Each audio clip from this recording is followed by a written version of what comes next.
I actually got into fighting to stay in shape. I was taking cardio classes to stay in shape for basketball, and I was being teased by one of my buddies who was a wrestler, saying basketball players couldn't fight, blah blah blah. And he kept challenging me to come in and take a class, and I went in to take a Muay Thai class actually, and sparred my first time right there that night, and he beat me up bad. Like I remember he hit me. I went out, I woke back up, and he was hitting me again, and it was a pride thing. I never missed a day after that. I went back until I had revenge. You know, I wanted to beat him up, and we ended up becoming best friends. He fought in the UFC for a little bit, and you know, I owe a lot to him for getting me into this sport. His name was Luke Cadillo. It's something I love to do. I had a competitive edge. I played a little bit of college basketball, and I had a coach who was just real hard-nosed coach, and he instilled a competitive edge in you. And when I entered the work world after college, I wasn't ready to give that up. You know, I hated it. I hated sitting behind a desk. I hated being on the phone. And so one day I got fed up with it, and I just quit. I quit my job. I actually walked out of the job with nothing in mind except for, hey, I'm going to go pro, and I'm going to make it. And I had a crazy story after that. I lived in 1972 Winnebago for a while.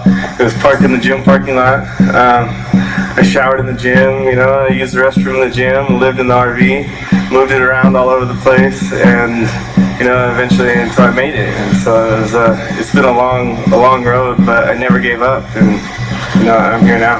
I was just hitting Thai pads as a Muay Thai workout to stay in shape for the sport. So I was pursuing a college basketball career, and during that time I got a random phone call, and they were like, hey, you wanna take a fight next week in Denver, Colorado? And I was sitting around, why not?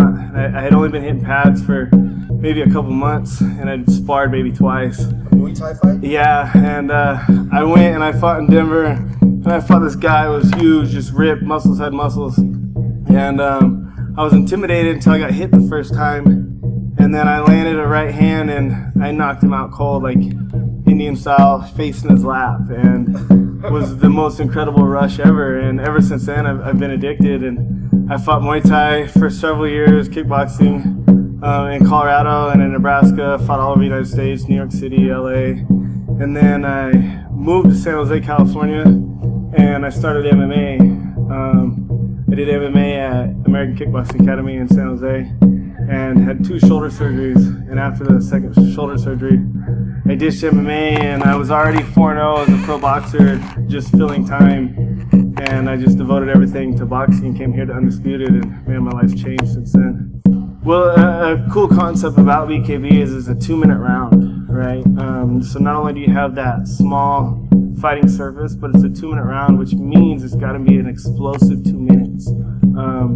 So in turn, your recovery time needs to be there. You need to be able to give an explosive 2 minutes and then have your minute to recover. And one great thing about the Hypoxic training is that our recovery time, when we take that mask off, is built up every time. You know, every time we do it, the recovery gets better and better and better. So I feel like I'm able to sprint for that 2 minutes, and then with the Hypoxic training, my 1 minute recovery is there. And so I'm not scared to give it my all for 2 minutes, sit down for a minute, and then go give it my all again. Where before I did the Hypoxic, like every round was tougher and tougher and tougher, you know, and now I feel like that explosiveness is there, and I'm more confident in my ability to get into exchanges and to throw more punches. Well, the first thing that changed, I noticed, was my strength, my core strength, and my conditioning and my ability to stay in the ring longer.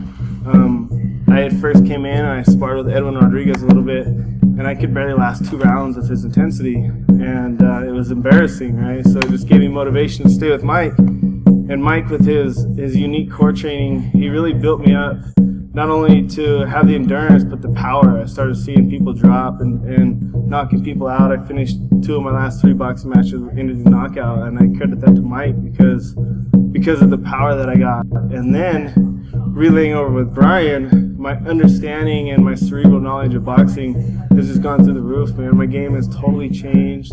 I understand things instead of just going out there and throwing. I'm understanding how to set things up, where the jab works, where the feint works, and it's not only helping my defense and my offense, but just everything combined together where I feel like a true champion. I feel like I could be on the elite level of the cruiserweights. My name is Tony Johnson.